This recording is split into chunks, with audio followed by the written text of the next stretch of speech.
So, to begin proceedings today, it's a great pleasure to introduce the Vice-Chancellor of the University of Cambridge, Professor Sir Leszek Borashevich. Please, can you offer him a warm welcome?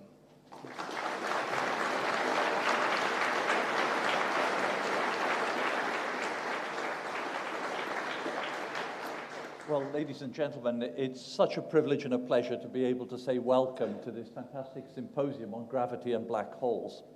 There's one thing you learn as a Vice-Chancellor very quickly.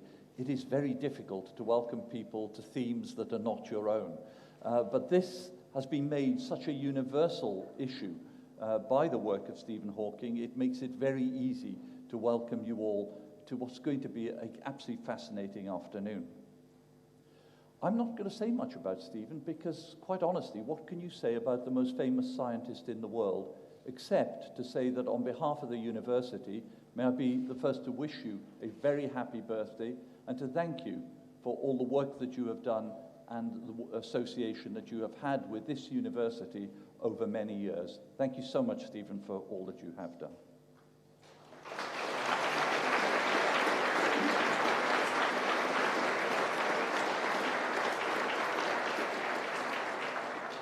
Now I'm afraid I do have to refer to notes, and my apologies if I have got these wrong. But in his early 30s, Stephen postulated that black holes emit radiation, and a finding that was accepted as a major breakthrough. The theory proposes that black holes could, in fact, eventually evaporate entirely. This prediction, I'm told, was absolutely startling, as all we know is that not even light can escape a black hole. But this prediction is rooted in the quirks of quantum mechanics, which I have to be honest are way beyond me. Stephen was appointed as the Lucasian Chair of Mathematics in 1979, a post he held with great distinction for over 30 years. And when appointed, his inaugural lecture was entitled, "Is the End in Sight for Theoretical Physics?" Now, as a Vice-Chancellor, that really does worry me, and I do hope in your speech later on, Stephen, you might elucidate whether we're any closer to that or not. I suspect not. And now he is pursuing what has been described as a complete understanding of the universe, why it exists at all. And this goal in itself, and the question is simple, but knowing everything that Stephen has touched, the answer is going to be both complex and is going to pose as many questions as we will have answers. But over and above everything else, we're particularly proud that Stephen has done a great service to the public understanding of cosmology and theoretical physics, because he's actually brought this fascinating topic to the likes of myself, who would have a real interest in the field, but yet could not fathom the depths in which theoretical physicists can actually delve into this area. And today we have outstanding additional speakers who will present at this symposium: Professor Brian Cox, Professor Gabriela Gonzalez, and Professor Martin Rees, each distinguished in their own fields. But it also behoves me to thank particularly those who've supported Stephen in his work, particularly the Avery Wong Foundation and the Mitchell Foundation. And of course, our inevitable thanks to Intel, not just sponsors of this event, but huge supporters of Stephen for so many years. Ron, thank you very much to you and the Intel team. So with no further ado, Stephen, a very happy birthday to you today, and please enjoy the afternoon as I hand over to Nigel Peake to introduce our speakers. Thank you very much.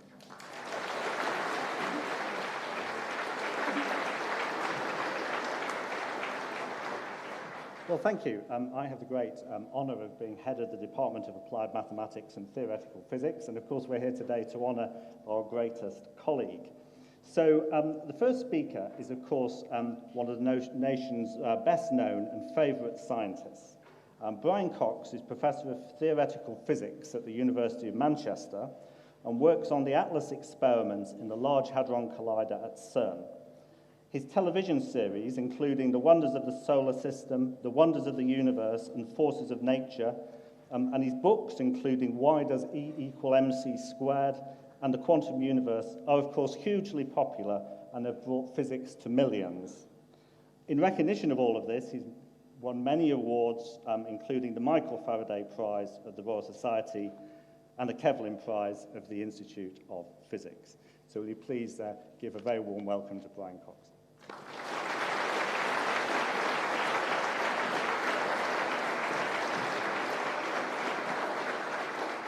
Thank you very much. It is a tremendous honour to be here. I'm sure all the speakers will say that. I'm going to speak a little bit, actually, about what it is about Stephen that inspired me. I'm going to read at some point from A Brief History of Time, because this is one of the books that propelled me into physics.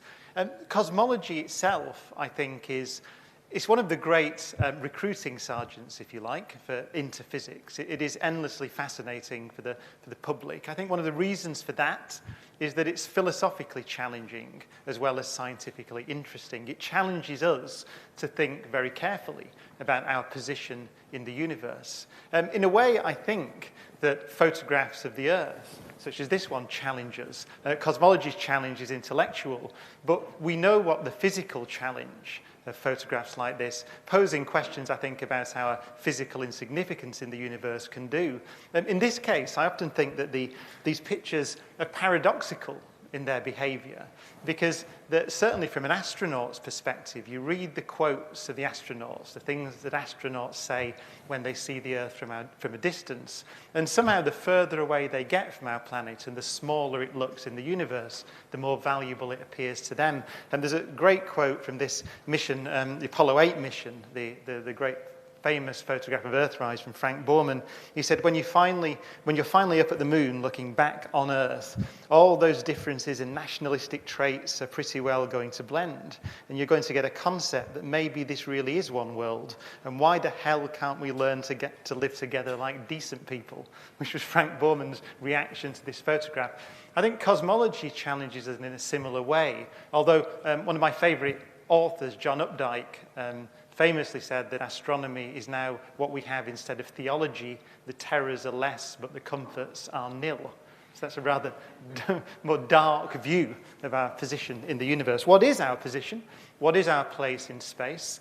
Well, we now know, of course, that we are part of a galaxy, the Milky Way. This is one of my favorite photographs of the Milky Way. It's taken from the European Southern Observatory in Chile. In the southern hemisphere, they're fortunate because they're pointing towards the galactic center. So the rich star fields of Sagittarius are visible. The top of this arc is the center of our galaxy, obscuring a supermassive black hole, 4 million times the mass of the sun. We're looking at a galaxy with 200 billion stars or so.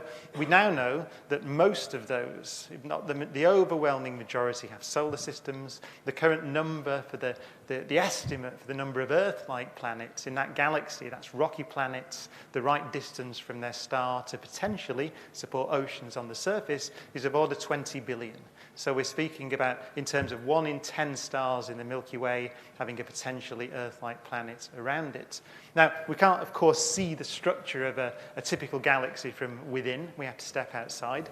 And when we step outside and start to look at local galaxies, the scale of the challenge of trying to understand the universe, I think, becomes clear. And this is a photograph of a nearby galaxy, one of our local neighbors, about 23 million light years away. It's called the Whirlpool Galaxy.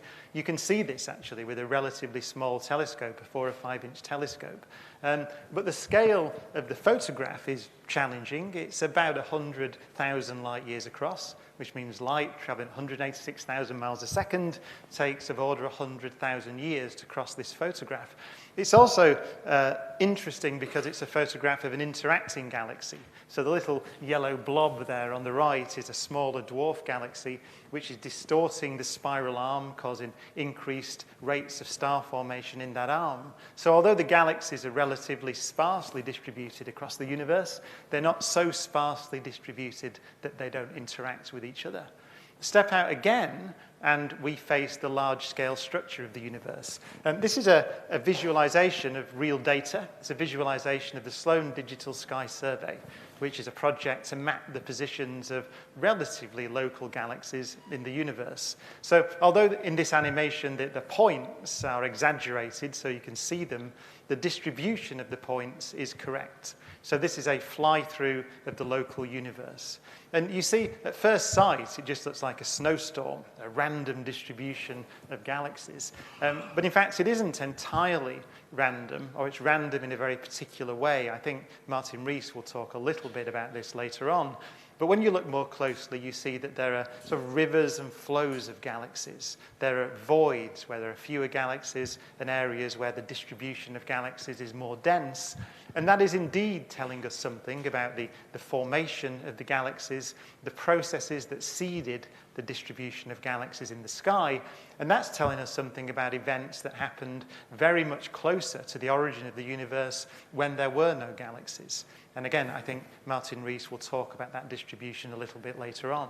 But I think the overwhelming sense that I certainly get from looking at visualizations like this is that the universe is big.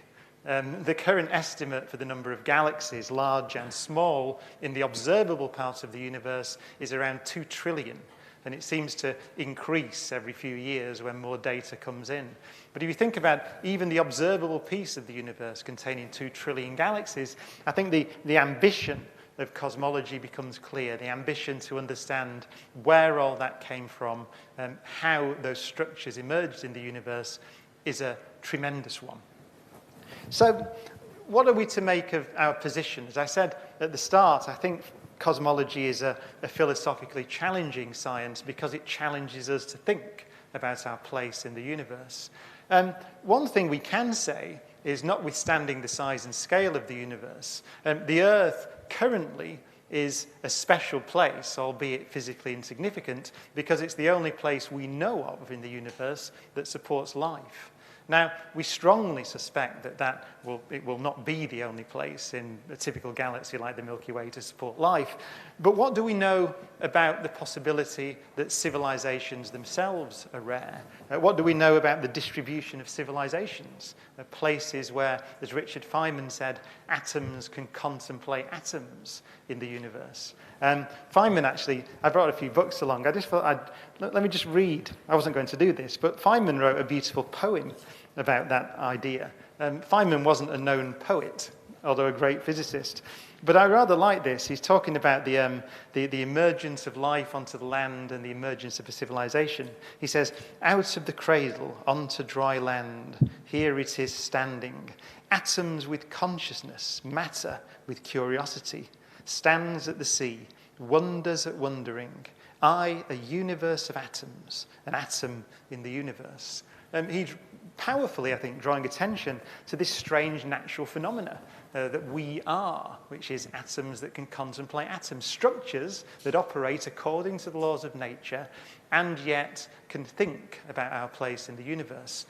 We have a sample size of 1, of course, but I've increasingly started spending time in the company of biologists. I don't know whether that's a bad thing or a good thing for a physicist, but what it's done is teach me that the idea that there might be thousands or hundreds of thousands of places like this out there might not be entirely correct. Think about the history of life on Earth. The Earth formed about 4.5 billion years ago out of the cloud that formed the sun and the rest of the planets in the solar system.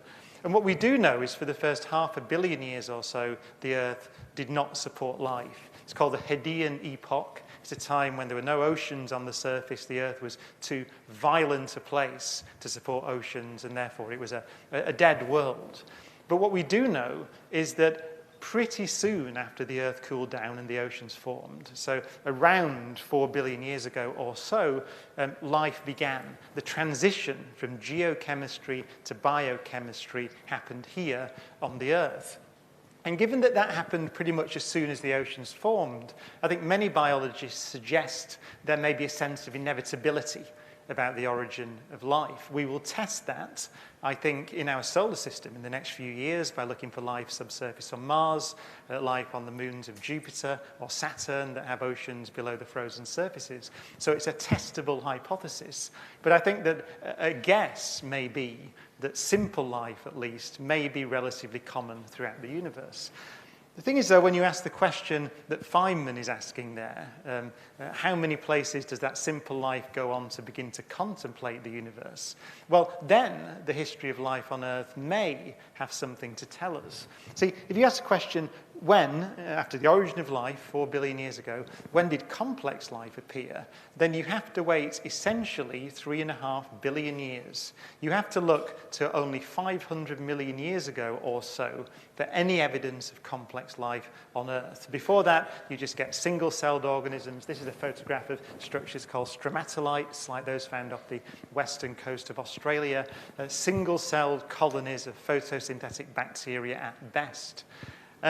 You get the first evidence of complex life on Earth in fossil fields such as this. This is the Burgess Shale in Canada. It's also interesting to note that green Earth in that photograph, the Earth that we know today, the blue oceans and the green plants on land, the plants didn't colonize the land until less than 500 million years ago. So the question may be, why is that? Does that tell us something about our position in the universe in terms of consciousness and civilizations? Possibly. I should say that if you ask the question, where do human beings arise on this graph, which is about a third of the age of the universe, then it's about 200,000 years ago in the Rift Valley, which is this little white bit there.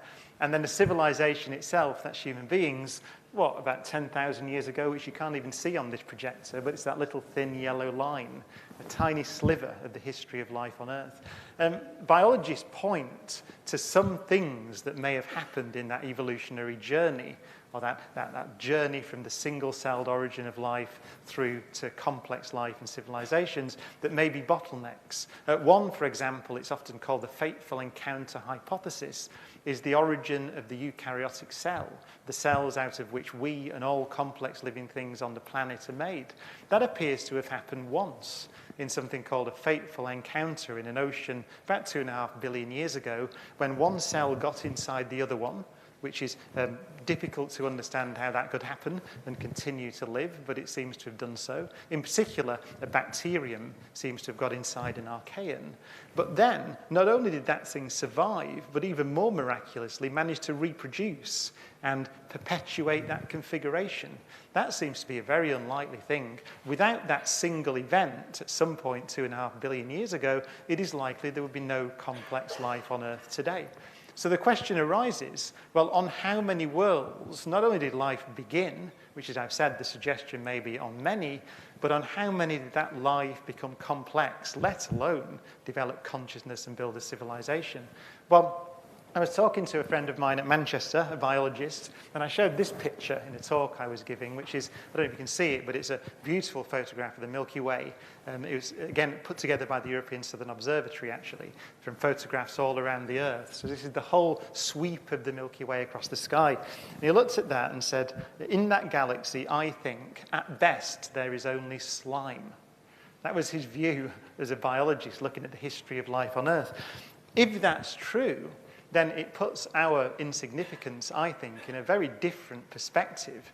From a cosmological sense, it may be that the Earth is the only place in this galaxy where people like us can think about science and do cosmology. And even if that's not the case, and I know that Martin will speak about this a little bit later on, it is true to say that we've looked a little bit and found nothing. It's often referred to as the Great Silence. And I would argue that one of the profound messages that cosmology and biology together give us is that we may as well proceed on that basis.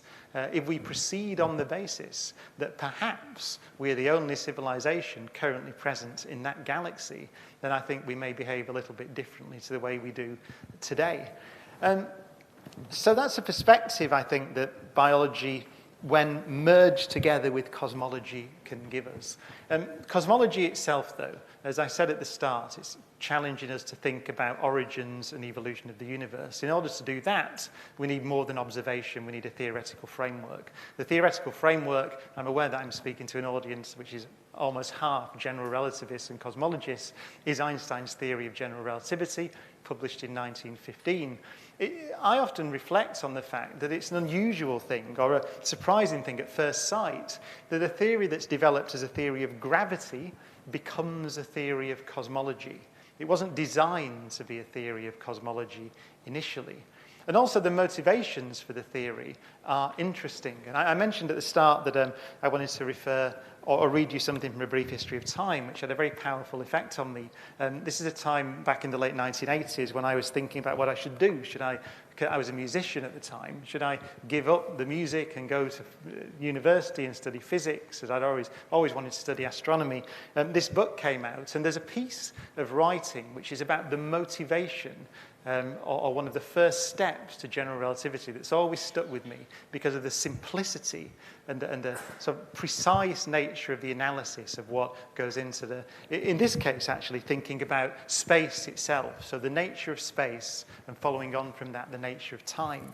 The nature of space is an interesting one. When I give public lectures, I often say that space, it seems to be a non-question. What is space? It is the arena in which things happen in the universe. Most people would picture it as a box inside which the events in the universe play out. That is not the case, and the fact that it's not the case can be deduced almost from pure thought, or at least just one simple observation. The observation is that we can't tell here in this room whether we are moving or not. Now that's a realization that goes back to Galileo and Newton, but it's an interesting one when you think of the consequences. And this is where I wanted to read you one paragraph from Stephen's book. It's what are the consequences of that idea encoded into Newton's laws that it is not possible to conduct any experiment to tell you whether you are moving or not with constant velocity, as we pretty much are as we orbit around the sun at 18 miles a second. Certainly from minute to minute, we're essentially traveling in a straight line. What does that imply? Well, Stephen wrote this. He said, the lack of an absolute standard of rest meant that one could not determine whether two events that took place at different times occurred in the same position in space. For example, suppose a ping pong ball on a train bounces straight up and down, hitting the table twice on the same spot 1 second apart. To someone on the track, the two bounces would seem to take place about 40 meters apart. This is assuming the train is traveling at about 90 miles an hour, because the train would have traveled that far down the track between bounces. The non-existence of absolute rest therefore meant that one could not give an event an absolute position in space, as Aristotle had believed. The positions of events and the distances between them would be different for a person on the train and one on the track, and there would be no reason to prefer one person's positions to the others. Newton was very worried about this lack of absolute position, or absolute space as it was called, because it didn't accord with his idea of an absolute God. In fact, he refused to accept the lack of absolute space, even though it was implied by his laws. Now that's quite a powerful conclusion, I think. The idea that the notion of absolute space is demolished simply by thinking about a ping pong ball bouncing up and down on a train is a very beautiful one. And I still use that example, actually, when I teach special relativity to first years at Manchester. So we demolish absolute space. Now, as far as I can tell, historically, no one took that particularly seriously. It is true, it is a consequence of Newton's laws, Galilean relativity, but you don't think about it too much until Einstein comes along and couples that with the demolition of absolute time as well. Now, how was absolute time demolished? Well, it was demolished from a rather strange area. It was demolished, essentially, from thinking about electricity and magnetism, in particular, Maxwell's equations. So here are a couple of equations, Maxwell's wave equations, first published in the 1860s. What are they? Well, they sprung from the fruits of experimental science. They're essentially a theoretical framework based on the experimental work of Faraday and Ampere and others studying how electricity and magnetism works. So you put a current through a wire and you make it vary what is the force on a compass needle and so on. And of course, Maxwell added a piece of mathematics, a beautiful mathematical synthesis, and came up with these equations. And I wanted to just read you a little quote that I found fascinating. When we speculate about what Einstein thought and why he found these equations so profoundly interesting, you can just read what he said. He wrote in the Fundaments of Theoretical Physics, imagine, this is about Maxwell, when he first wrote down those equations. Imagine his feelings when the differential equations he had formulated proved to him that electromagnetic fields spread in the form of polarized waves with the speed of light. And this is the beautiful bit. To few men in the world has such an experience been vouchsafed. At the thrilling moment, he surely never guessed that the riddling nature of light, apparently so completely solved, would continue to baffle succeeding generations. Meantime, it took physicists some decades to grasp the full significance of Maxwell's discovery. So bold was the leap that his genius forced upon the conceptions of his fellow workers. That's Einstein writing sometime after 1905. Why did he say that? What do these equations tell you? Well, the E on the top stands for electric field, and the B on the second equation, magnetic field. These are equations that tell you that electric and magnetic fields can sort of oscillate and force themselves through space at a particular speed, the speed of light. What's interesting, though, is the speed of light appears in these equations. It's there, this little c squared, as some other quantity. It appears in the equations as the ratio of the strengths of the electric and magnetic fields. Those are things that have been measured in the lab by people like Faraday and Ampere many decades before. Why does that matter? Why did it fascinate Einstein? Well, think about it. Einstein's one of the considerations we've just spoken about absolute space, is that you can't tell whether you're moving or not with a constant speed. So that means there's no experiment you can do in a laboratory that will tell you, for example, that you're careering around the sun at 18 miles a second. But in the laboratory, we can measure the strengths of the electric and magnetic forces, and we must get the same answer, no matter how we are moving relative to anybody else, which implies that this speed is a special speed. It is a speed that doesn't change, no matter how the observer or the emitter of the light are moving relative to each other. That's what Einstein was referring to, the consequences of these equations. And he said it took a while. It took 40 years, actually, for people to stop searching for something that these electromagnetic waves were moving relative to and take this simple equation seriously and say, what are the consequences of a speed, in this case, the speed of light, upon which everyone agrees? Now, that, coupled with the rejection of absolute time, is essentially leading to Einstein's special theory of relativity. How does this demolish absolute time? Well, Einstein famously had a thought experiment. It's been repeated many times. Einstein was famous for thinking carefully and simply. What are the consequences of these equations? Well, Einstein's thought experiment, known as the light clock, allows us to explain the consequences very beautifully. So Einstein imagines a clock, which is two mirrors, with a light beam bouncing between the two mirrors. And that's a nice clock. It's like the pendulum, if you like, and it ticks away. So Einstein then asks us to imagine what would happen if that clock moved. So quite literally, I take the clock and I walk across the stage and I carry it across the stage. What does it look like to you, sitting still, watching me move across the stage? It looks like this. But Einstein says Maxwell's equations imply that we're to take seriously the notion that we all agree on the speed of light. So what does that mean?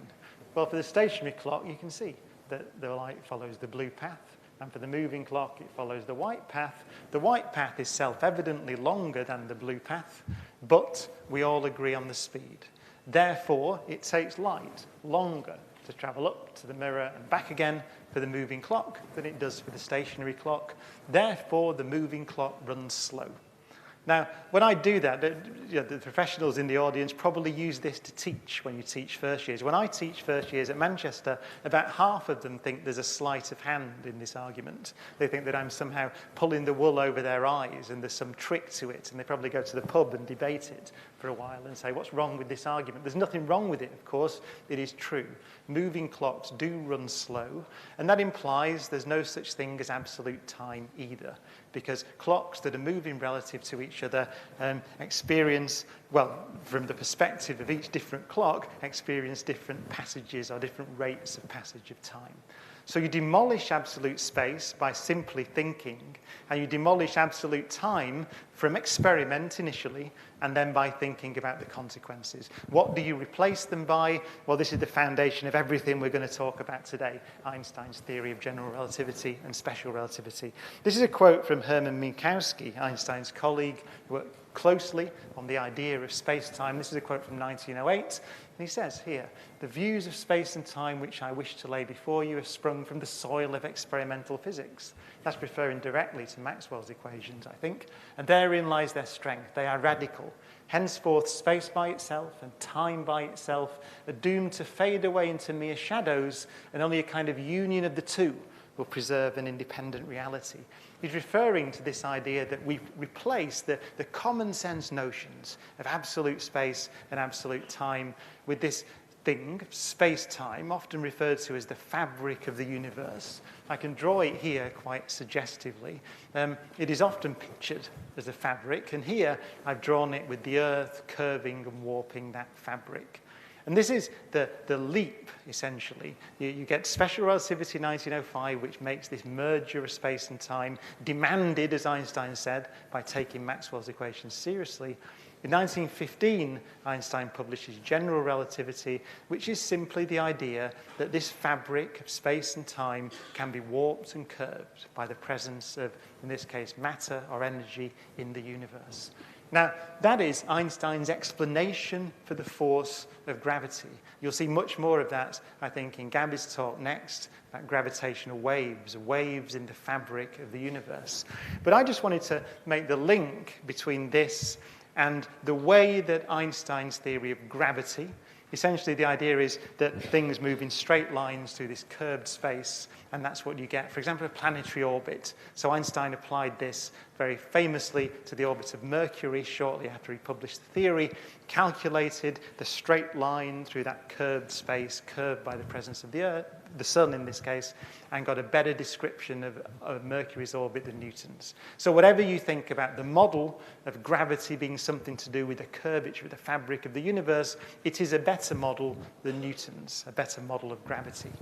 But then, in about 1917, Einstein made a rather audacious leap. He published a paper called Cosmological Considerations of the General Theory of Relativity. And he was uncharacteristically, I think, nervous about this leap. He said, actually, it's a quote from a letter to Paul Ehrenfest, in fact. He said, "I've again perpetrated something about gravitation theory which somewhat exposes me to the danger of being confined in a madhouse." So he was a bit worried about this leap. The idea is quite beautiful, I think, but quite audacious. The idea is, if you can calculate the curvature of space and time in the vicinity of the Earth or a star like the Sun, and that will tell you about planetary orbits, which essentially tells you about the past, present, and future of a solar system, why can't you do that for a universe?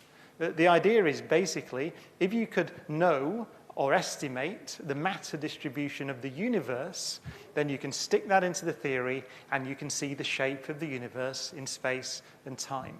And that's what Einstein ultimately did with two others, primarily Alexander Friedmann and Georges Lemaitre. These things were published. Actually, Friedmann essentially worked out the basic equations in 1922. They were rediscovered by Georges Lemaitre in 1927. The key point, though, is that unless you're very careful, then you find something surprising and stunning and powerful. And that is that for virtually any distribution of matter you choose in the universe is not static. You can just about manage to make a static universe by introducing something called the cosmological constant. This is what Einstein tried to do. But essentially, the equations are almost screaming out to you, no, the universe is not static and unchanging. Space and time respond to the matter and energy inside them by stretching or shrinking or changing. And actually, I think Georges Lemaitre was the first to take that extremely seriously in his famous letter to Einstein when he said, "Your theory suggests there was a day without a yesterday." which is a very beautiful thing, I think. I think it's one of the first references in physics to the origin of the universe. See, Lemaitre was thinking about the solution in which the universe is expanding today. So space and time is stretching and running time back in his mind's eye and imagining that that means that at some point in the past, you can imagine that everything will be closer together and perhaps the universe will be very hot and very dense. And you can imagine that perhaps as the beginning of time, a day without a yesterday.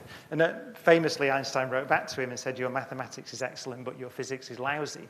Because Einstein seems to have not liked at the time this idea of a beginning of time. He seems to have preferred an eternal universe. It's a fascinating thing, I think, though, that basically a theory itself can at least suggest the possibility that we live in a universe like this, which is a schematic representation of the origin and evolution of the universe as we know it today. So this would be one of the, I think there were 18 solutions identified ultimately of Einstein's equations, which describe different universes, they're expanding and contracting, and the static one, which Einstein tried to set up with the cosmological constant and others. I think there are 18 of them. This is one of them. The expanding universe expanding from a big bang at some point in the past. But the fascinating thing for me is it is suggested at least or allowed by a theory which is built almost on no observations at all, apart from, I would argue, Maxwell's equations and essentially Newton's laws, or the equivalence of inertial frames of reference. That's all you need to build this theory. And you end up with a prediction almost like this. Of course, you've got to check it. You can't have a prediction that tells you there's an origin to the universe. You have to select between the different models that are possible in the theory. That was done relatively quickly after a fashion. Hubble, in the late 1920s, observed that we do indeed live in an expanding universe, or at least the universe had been expanding for some period of time, the period of time over which light had traveled from the most distant objects he could see to his telescope. But the key piece of evidence, I think, comes in the 1960s. And it uses a property of astronomy that's very valuable, and that's the fact that light doesn't travel particularly fast over cosmological distances, 186,000 miles a second. That means that as you look out to even nearby objects, let's say the closest object you can see with the naked eye, the Andromeda Galaxy, if you look at that, it's about 2 million light years away. It means you see it as it was 2 million years in the past. You look at more distant galaxies, 10 million light years away, 10 million years in the past, and so on. So you could ask the question, well, in that case, are there objects that are so distant that the light traveling from them began its journey close to the Big Bang itself? Is that possible? And the answer is yes. And that light was first detected in the 1960s. It's called the cosmic microwave background radiation. So essentially the idea is, how far can I look in every direction? You can look about 13.8 billion years into the past, back to the origin of the universe. It's on this diagram here. It says afterglow light pattern, 380,000 years after the Big Bang or so. That is the furthest we can see. We can't see further back than that because in earlier times, the universe was so hot and so dense that it was in the form of what's known as a plasma. So essentially, the atoms couldn't form. Temperature was too high for atoms to form. So you have electrons and primarily electrically charged protons and helium nuclei buzzing around in a thick soup, opaque to light. But at that moment, and it almost is a moment, cosmologically speaking, 380,000 years after the Big Bang, the universe is expanding and cooling, and it becomes cool enough for atoms to form, and becomes transparent almost in a moment. And so the light can journey across the universe ever since from that point, and we can detect it today. And that's what we call the cosmic microwave background. Here is the most recent photograph of that. So this is presented as a sphere because that's essentially what it is. It's a celestial sphere. So it's as far as you can look in every direction surrounding the Earth. And what you're looking at there is an almost featureless and formless universe. The colours correspond to slightly different temperatures in the light, which are really telling you that there are regions which are very slightly denser than other regions in the early universe, but it's almost uniform to 1 part in 100,000. So we're seeing an almost uniform soup. No stars, no galaxies, no large structures in the universe at all. And that is telling us that the universe has not always been the same as it is today. It is not eternal in the sense that it's not always been around with galaxies and stars and planets. At this point in the past, which we can see and photograph, there were no stars and no planets and no galaxies. The universe was a hot, dense plasma. And that is essentially the clinching piece of evidence, certainly when it was first seen in the 1960s, that told us that this theoretical prediction, I think you can call it a prediction, that the universe was once very hot and very dense, was correct. It matches observation. The universe was hot and dense 13.8 billion years ago. Now, those fluctuations, the different colours, as I said, correspond to very slightly different densities in the early universe. What do they tell us? They're telling us something. I think, as Martin will talk about, these are the seeds of the galaxies. So you stick this, essentially you can stick this into a computer simulation, evolve it forward in time, and you will see, 13.8 billion years later, a distribution of galaxies that matches, statistically, the distribution we see in the Sloan Digital Sky Survey. Again, so matching observation. So the question becomes, if these little overdense regions collapse to form the stars and galaxies, where did they come from? And this is where we start to probe theories back towards the Big Bang, and in a sense, theories of what may have happened before what we now call the hot Big Bang. So if we define the Big Bang as a time when the universe was very hot and dense, we have a theory which was pioneered by Stephen, amongst others, back in the 1980s, that tells us how, or predicts how, these small areas of different density could have formed. It's a theory called inflation. Again, Martin will talk a little bit more about this in his talk, but very briefly, the theory is as follows. Before the universe got hot and dense, it was still there, and it was doing something else. It was stretching very fast. It was doubling in size on very short time scales, actually around 10 to the minus 37 seconds, which as you write it out on a piece of paper, looks like this. That's why the theory is called inflation, by the way, because the thing is inflating very fast. The idea is that that inflation is driven by the stuff that you put in the universe. This is central to Einstein's theory of general relativity. In this case, the stuff is something called an inflaton field. It's the kind of stuff that makes the universe stretch very fast. But what was developed actually here in Cambridge in the 1980s, particularly, was the idea that that smooth sort of ocean, if you like, a field filling space, is not entirely smooth. It can't be. It must have ripples in it. It's not really a still ocean of energy. It's like a stormy sea. And what that does for you when you calculate that is it tells you as that inflation draws to a close, as it must. The universe has to stop expanding at this rate and goes through the hot Big Bang. Then some pieces of space will be stretched a little bit more than others because of the ripples in the energy field that's driving the inflation. Some bits of the universe stop inflating a little bit earlier than others, in other words. That leads, when you dump the energy into space and heat it up and make particles, it leads to a slightly non-uniform distribution of particles in the space, which you can calculate from the theory. And when you do that, you find the pattern looks like this, our observation of the universe 380,000 years later. So that's the reason why inflation is, I would say, although there may be a few people who disagree, but I would say it's the most commonly accepted theory of how the universe came to look like that, which subsequently tells us how the universe looks like it does today. There are consequences of that theory, and I know that Martin will speak about one of them, called the inflationary multiverse, a little bit later on. So that's the theory of inflation. And what do we have left to know then? Well, we have to know more about how inflation began, if indeed it began, and perhaps perhaps that will also be discussed, certainly in the conference, I think, after this. And There are many things, though, that we don't know about this picture. One of them I can illustrate with this photograph. This is a photograph of distant galaxies. It's galaxies about 2 billion light years away, a galaxy cluster. It's called Abell 2218. And what you're looking at there is essentially a photograph of the universe, but you see that there are arcs in the photograph. What those arcs are is the light from distant galaxies passing through the space and time curved by the density of matter in the intervening galaxy cluster. And the curvature of space and time is warping the image of the distant galaxies. This is called gravitational lensing. Now, through Einstein's theory, this allows us to calculate the mass of the intervening galaxy that's warping space and time and causing that image. It's like looking at an image through a wine glass. And if you know what the image is that you're looking at, you can work out the shape of the wine glass. In this case, the shape of space and time.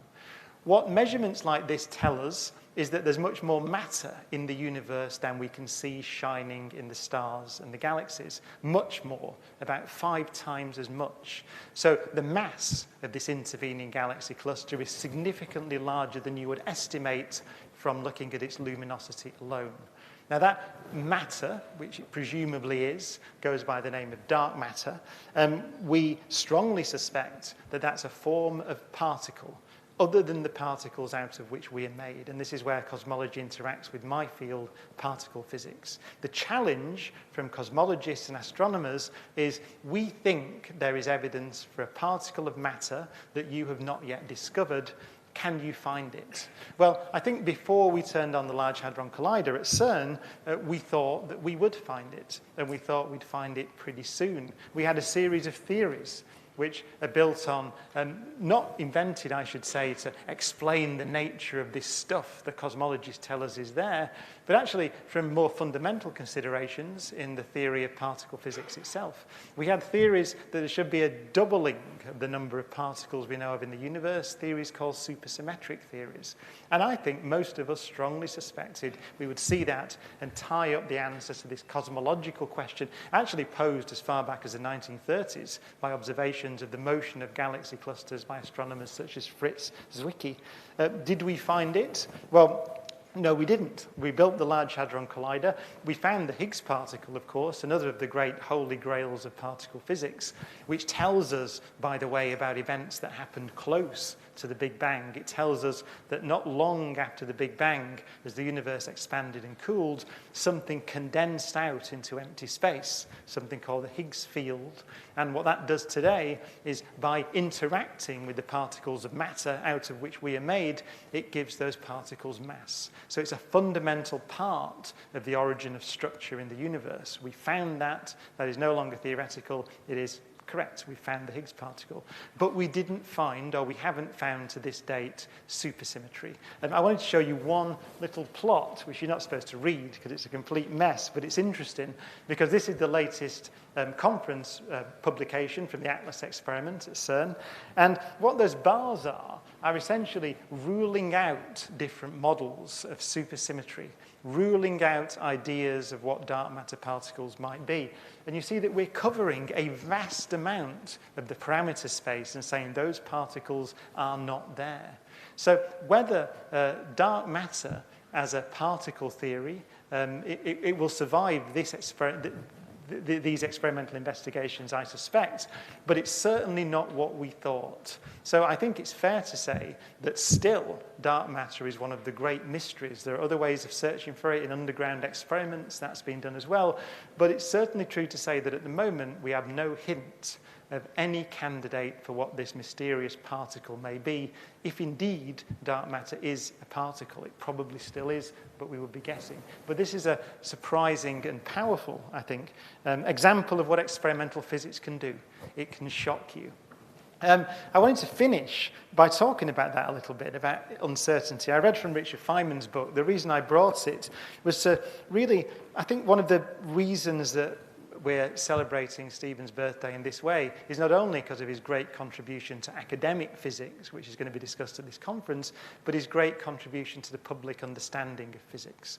Richard Feynman, wrote powerfully I think, about why it is that science itself and the public presentation of science can do much more than inform about the discoveries that are being made, do much more, in fact, than just invent or lead to the invention of useful things. Often when we're dealing with, as you know, funding agencies and governments, we have to justify what we're doing, and we have to say what widgets have been invented, and we say quantum theory, well, without that you wouldn't get the transistor, and so on.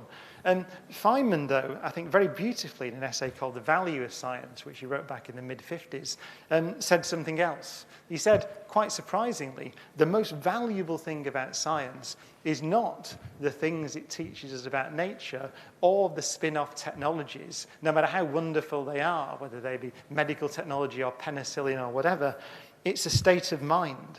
The state of mind is that not knowing is a valuable and powerful thing.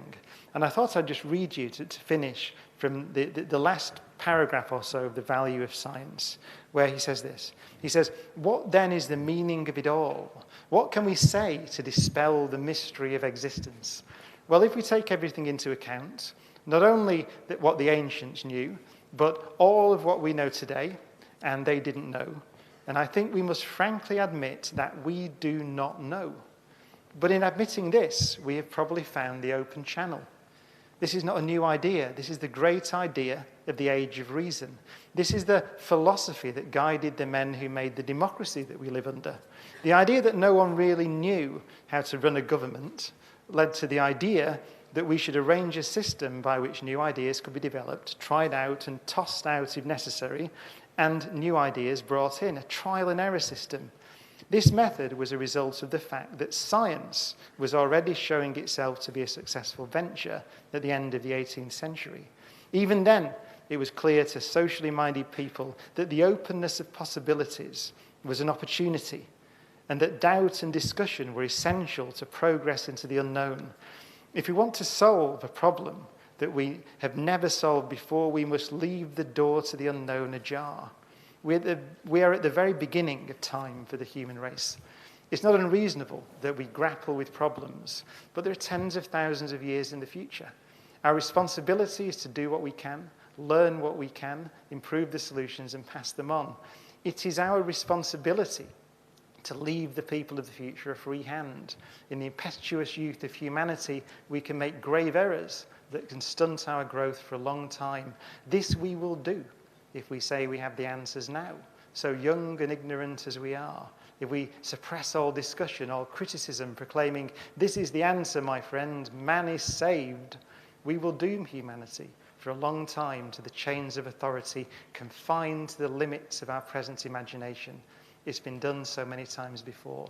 And here's the key point, I think. It is our responsibility as scientists, knowing the great progress which comes from a satisfactory philosophy of ignorance, the great progress which is the fruit of freedom of thought, to proclaim the value of this freedom, to teach how doubt is not to be feared but welcomed and discussed, and to demand this freedom as our duty to all coming generations. Thank you very much, and happy birthday, Stephen.